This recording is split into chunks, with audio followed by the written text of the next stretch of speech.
সুপ্রভাত, শুভ সকাল বন্ধুরা। কেমন আছো? আশা করি সবাই ভীষণই ভালো আছো এবং আশা করি সবাই সুস্থ থাকো। শ্রমিক এখন আপাতত ফ্লাইটে উঠে গেছে। এখন 9:30 বাজে, 9:15 বাজে। তো অনেক সকালে ফোন করেছিল, তখন ফ্লাইটটা ছেড়ে দিয়েছে।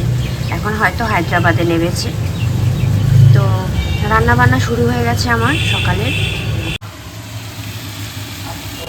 এই দেখো, রুটির সঙ্গে এই বাঁধাকপির গোড়া, ফুলকপির গোড়া, কাঁচা টমেটো, মূলো, বেগুন, কুমড়ো এইসব দিয়ে না একটা চচ্চড়ি করছি। এটা শীতকালে সাধারণত আমাদের পাওয়া যায়, এই ফুলকপি, বাঁধাকপি। আর এই সময় চচ্চড়িটা খেতে বেশি ভালো লাগে।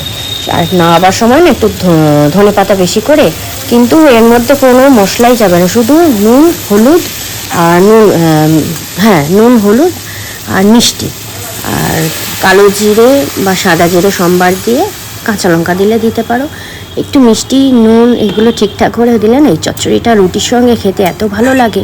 এটাতে তোমরা মাখামাখাও করতে পারো, ঝোলও করতে পারো। আর তার সঙ্গে আমাদের রুটি খাওয়া হবে। এই যে রুটিগুলো এখন সেঁকে নিচ্ছি। রুটিগুলো না ফুললে না বেশ ভালো লাগে না, জানো তো। আর এই টেকনিকটা দেখে না রিকন বলে, বাবা মা তুমি পারো, কীভাবে মাথা থেকে বুদ্ধি খেলাও। হয়ে যায় বাবা, আর কিছুই না। আর তোমরা একটা জিনিস ফলো করেছো, আমি কিন্তু রুটি করার সময় কোনো রকম খুন্তি টুন্তি কিছু ব্যবহার করি না। আমার হাতে করেই না বারবার করে উল্টানো হয়ে যায়। অ্যাকচুয়ালি 15-16 বছর ধরে রান্না করছি। রান্না করতে করতে হাতের চামড়াও মোটা হয়ে গেছে। আর যারা বলে বড় বড় নোকের জন্য অসুবিধা হয়, আমার কিন্তু বন্ধুরা কোনোদিন কোনো অসুবিধা হয়নি বড় বড় নোকের জন্য। ওই জন্য আমি স্বাচ্ছন্দ্য বোধ করি কাজে। আর একটুখানি যদি কোনো নখ উঠে ফুটে যায়, শ্রমিক বলে কি হলো, তোমার হাতটা ভালো লাগছে না, যাও গিয়ে করে আসো। তো এইরকমই অবস্থা। আর বন্ধুরা, আরেকটা কথা তোমাদের সঙ্গে শেয়ার করছি। আমি কিন্তু বিয়ের 1 মাসও হয়নি, বিয়ে হওয়ার পরে 1 মাসও হয়নি, রেস্ট পেয়েছি। বিয়ে করার সঙ্গে সঙ্গে থেকেই 1 সপ্তাহের মধ্যে থেকেই রান্নাঘরে ঢুকে গেছি। আর এই দেখো, চাচা এসেছে, অনেক দিন পর চাচা এসেছে। এই চাচাকে ছাড়া না আমি পেপার আর কি কোথাও দিই না, কাউকে দিই না।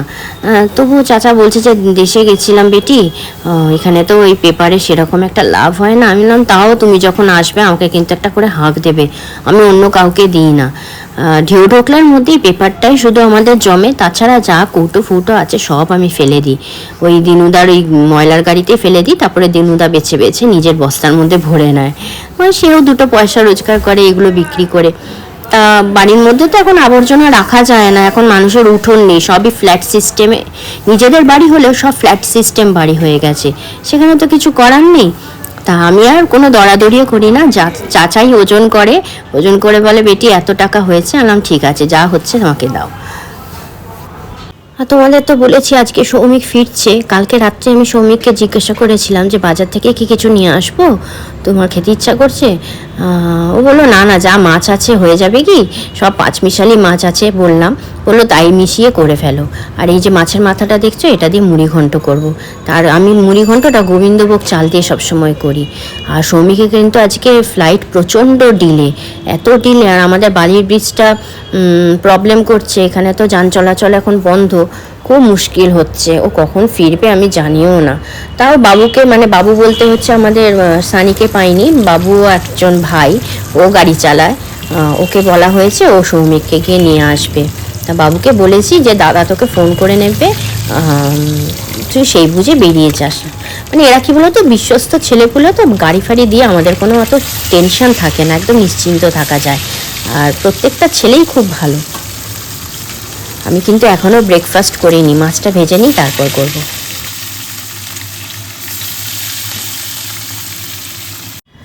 তো এই দেখো বন্ধুরা, আমি এখন অবশেষে খাবার নিয়ে বসেছি।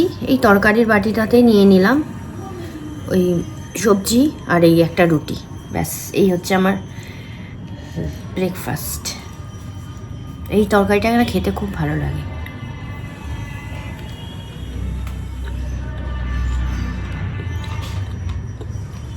পাকা টমেটো নেই, কাঁচা টমেটো দিয়েছি তো বেশ টকটক লাগছে না রে বাবা।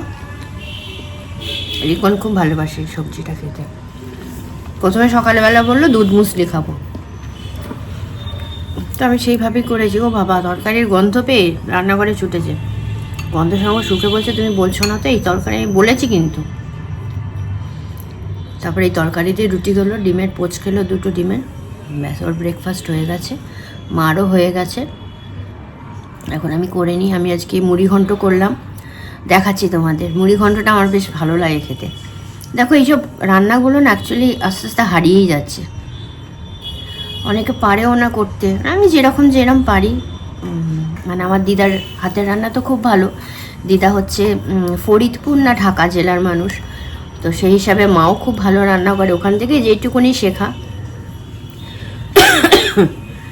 খুব যে কাশি হচ্ছে তা নয়, কাশিটা আছে, তবে খুবই হালকা, কিন্তু গলাটা প্রচণ্ড ধরে গেছে। এরকম গলা আমার কখনো ধরে না। যতই এই তোমার কালী পুজো, দুর্গা পুজোর সময় প্রচণ্ড কাশি হয়েছিল, প্রচণ্ড, প্রায় 1-1.5 মাস আমি ভুগলাম, তখন কিন্তু গলাই ধরেনি। না রে বাবা, আমার এইবারে কাশি সেরকম নেই বললেই চলে, কিন্তু গলাটা পুরো ধরে গেছে। যাই হোক, কিছু করার নেই, আস্তে আস্তে। আর আমার ওষুধ খেতে তো একদম ভালো লাগে না, কি করব। মুড়ি ঘন্ট করলাম, একটু কুমড়ো সেদ্ধ দেবো, আর কালকে না ডাল আছে, ভেজ ডালটা করেছিলাম, ওই জন্য আজকে আর ডাল করছি না। আর মানে 5 মিশালি মাছ, রুই মাছটা একটু বেশি, আর 2 পিস আছে ভোলা ভেটকি মাছ, আর 1 পিস মাথার দিকের আছে ভোলা মাছ। এই দিয়ে সব রান্না করে ফেলবো একসঙ্গেই। সৌমিক তো দুপুরে এসে লাঞ্চ করবে, ও এখন চেন্নাই হয়ে আসছে, চেন্নাইতে আছে। ওখানে লেওভারটা মনে একটু কমই এই ফ্লাইটটায়, ওই জন্য এই ফ্লাইটটাই ধরলো ওরা। তা মোটামুটি ওই 2:30টার মধ্যে এসে যাবে। তারপরে এসে স্নান টান করে 3টে 3:30টার কতটুকুনি খাবে, যাই হোক যেটুকুনি খাক, তাও তো বাড়ির রান্না খাবে। আরও একটু ঘরোয়া টাইপের, মানে বাড়িতে আসার জন্য মন ছটফট করছে, আমি বুঝতে পারছি। তো চলো ব্রেকফাস্টটা কমপ্লিট করি। শুধু মাছের ঝোলটা বাকি আমার, ঝোল না ঝাল বলবো, মাছের ঝালটা বাকি সর্ষে দিয়েই করব। আর পাকা টমেটো নেই, কাঁচা টমেটো দিয়েই করতে হবে। দেখা যাক কীরকম লাগে খেতে, একটু গ্রেট করেই দেবো কাঁচা টমেটোটা, আর না হবার সময় ধনে পাতা একটু সর্ষে দেবো, ব্যাস এই দিয়ে করব। তারপরে দেখি আর কি কাজ করতে পারি। তো চলো আমি ব্রেকফাস্টটা কমপ্লিট করে নিই।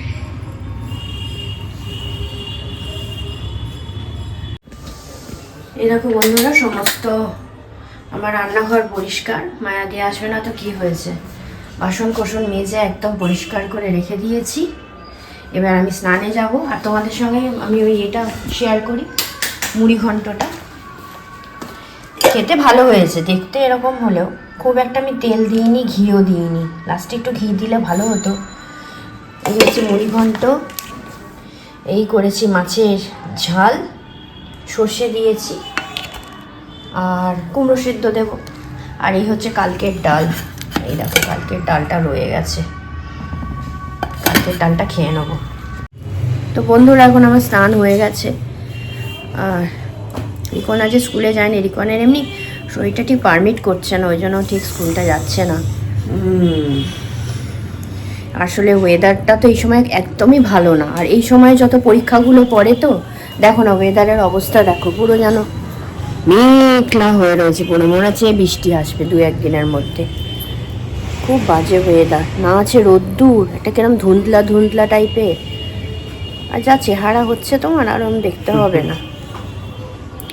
তা চলো, আমার যে শরীরটা খুব একটা ভালো তা নয়, এতদিনে দেখেছে রোগা হয়ে গেছে। সবাই বলছে যে রিকনের কি চেহারা ছিল আর কি হয়েছে, যতই লম্বা হোক, দাঁড়া না, যতই লম্বা হোক চেহারাটা তো ঠিক থাকবে বলো।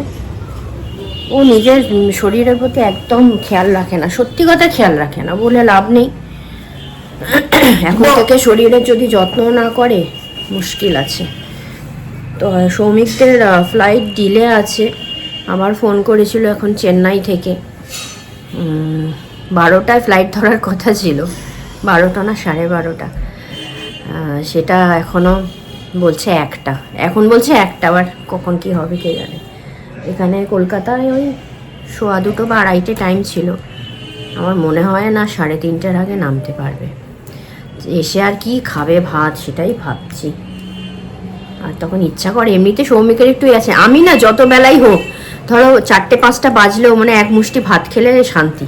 কিন্তু রিকনকে দেখি আর ওর বাবাকে দেখি, মানে সৌমিককে, একটু বেলা হয়ে গেলে আর ভাত খাবে না, বলে দূর ভালো লাগছে না, অন্য কিছু করে দাও, এরকম। যদিও আমার শরীরটা একদমই ভালো না, আমি কিছু করেও দিতে পারবো না, হয়তো এক মুষ্টি ভাত খাবে, তারপরে বিকালবেলা চা কফি আজকে একসঙ্গেই খাবো অনেক দিন পর, 3-4 দিন পর। রিকন এখন স্নান করতে যাবে, বাবা স্নানটা করে নে। ওরও কাশি হয়েছে, ওরও শরীরটা ভালো নয়, কি জানি একটা কি ভাইরাস এলো না কি বুঝতে পারছি না কীরকম। তো চলো এখন একটুখানি বসি রোদের, যেটুকুনি হোক চুলটা তো শুকোতে হবে, না হলে আবার ড্রায়ার দিয়ে চুল শুকোলে না চুলটা ভীষণ রাফ হয়ে যায়। ভাবছি পাখার হাওয়া, এই রোদের মধ্যে পাখার হাওয়া তো চালালে না এসে যাবো। আবার রাত্রির দিকে কি গরম হচ্ছে না রিকন, কালকে ফ্যান ছেড়েছিলাম মনে আছে? তুই তো দরদর করে ঘামছিস ব্ল্যাঙ্কেট নিয়ে। হ্যাঁ জানি না, আরো কিছু করেছিস, আমি ক্যামেরাটা রেখে বলছি। কি করেছি? আরে এই ডান হাতটা নিয়ে কি করছে না তো, বিছানার মধ্যে না ধপ ধপ ধপ ধপ করে আওয়াজ করছে, দেখেছিস? আমি জানি তো এটা মিথ্যা কথা। আরে কি বল? হ্যাঁ বল, এরকম করছিস, আমি দেখাচ্ছি দাঁড়া। না এটা নাটক হয়েছে না তো, মিথ্যা কথা না সত্যি বলছি, এরকম করে দেখ, এ করছে দেখো, এরকম করছে। এবার আমার না ছট করে ঘুমটা ভেঙে গেছে, আমি কি কিসের আওয়াজ হচ্ছে, সত্যি কথা বলছি। তখন দেখি ও ওরকম ভাবে হাতটা ওরম করছে, আর গায়ের চাদরটা ওর বুক অব্দি নেমা, আর দেখি মাথা গা হাত পা পুরো সত্যি সত্যি ঘেমে স্নান করে গেছে। আমি না একটু কম্বলটা খুলে দিলাম, ব্ল্যাঙ্কেটটা সৌমিকেরটা নিচ্ছে, এই আমাদের ঘরে শুচ্ছে বলে, আর ওর মোটা কম্বলটা আমি তুলে দিয়েছি, ওর ঘরে একটা পাতলা ব্ল্যাঙ্কেট নামিয়ে দিয়েছি, যেটা আমরা এনেছিলাম মানালি থেকে। তা যাই হোক, ওরকম মানে হাতটাই করছে, আর ভয় লেগে যাবে না বলো না রাত্রে ওরকম যদি আওয়াজটা হয়, দেখি হাতটা মনে হচ্ছে না কেউ এরকম করে ও ঠুকে দিচ্ছে, হয়তো কিছু স্বপ্ন দেখছিল, হতে পারে। তারপরে বকা দিয়েছে, যাই রাত দুপুরে কি তুই আওয়াজ করছিস এটা হাতে হাতে, শিগগিরি ঘুমাও, এই শোনাই বলে ধাক্কা ধুক্কি দিয়েছি। তারপরে করে আবার এরকম করে ঘামটা মুছছে নিজেই হাত দিয়ে, হয়তো হতে পারে কোনো স্বপ্ন টপ্ন দেখছিল, হতে পারে। মানে এই কদিন শুয়েছে, একদিনও হয়নি, কালকের দিনটাই দেখলাম ওর এরকম হয়েছে। এবার কি ভাবছি বলতো, রাত্রিবেলা যে লক করে শোয় না, ওর ঘরেও লক করে শোয়, ভালোই করে। রাত দুপুরে দেখবো কোথাও ছিটকানি মিটকানি খুলে বেরিয়ে গেছে, কোনো হুঁশ থাকবে?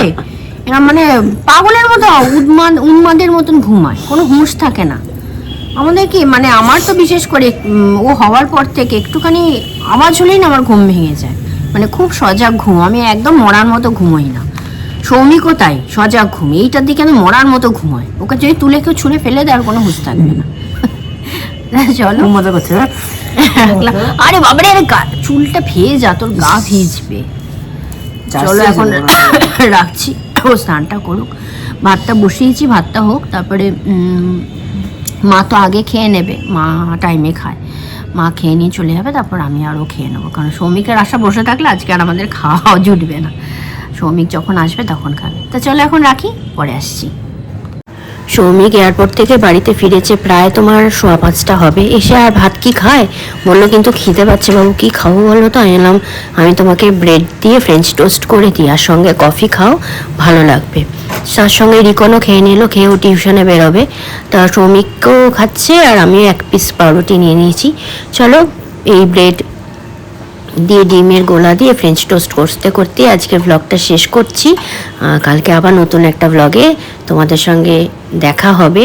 তোমরা সবাই ভীষণ ভালো থেকো, সাবধানে থেকো, সুস্থ থেকো, আর তোমরা কিন্তু ব্লগগুলো দেখো, আবার নতুন করে আমাকে একটুখানি সাপোর্ট করো। আমি অনেক দিন গ্যাপ হয়ে গেছে তো আমার, তোমরা হয়তো রাগ করেছো বা অনেকে হয়তো বুঝতেও পারছো না, ওই জন্য বলি তোমরা একটুখানি নোটিফিকেশানের অনটার জন্য বেল আইকনটা প্রেস করে রেখো। মানুষের সুবিধা অসুবিধা তো থাকেই বলো, আগে তো ফ্যামিলি, তারপর তো সব কিছু। তো চলো ব্লগটা এখানেই রাখলাম, সবাই সুস্থ থেকো। আমার গলার অবস্থা খুবই খারাপ, মনে হয় বেশ কয়েকদিন আবার ভোগাবে। তা সৌমিক আসার পরে একটুখানি আদর যত্ন তো পেতে হবে, ওই জন্যই হয়তো আমি কোনো ওষুধ সেরমভাবে খাইনি। তো চলো এখানেই রাখলাম, সবাই ভালো থেকো। আমার আবার এই ফ্রেঞ্চ টোস্ট না একটু সসে ডুবিয়ে খেতে বেশি ভালো লাগে, কিন্তু রিকনও খেলো না, সৌম্যকে খেলো না। এই দেখো কফি আমার, আমি আজকে ব্ল্যাক কফি খাবো, তো ব্ল্যাক কফিও রেডি হয়ে গেছে। তো চলো কালকে আবার নতুন একটা ভ্লগে তোমাদের সঙ্গে দেখা হচ্ছে। আর ফ্রেঞ্চ টোস্টগুলো এত সুন্দর হয়েছিল খেতে না, একটু বেশ ডোবা ডোবা ডিমের গোলায় চুবিয়েছিলাম, তো বেশ ভালো হয়েছে খেতে।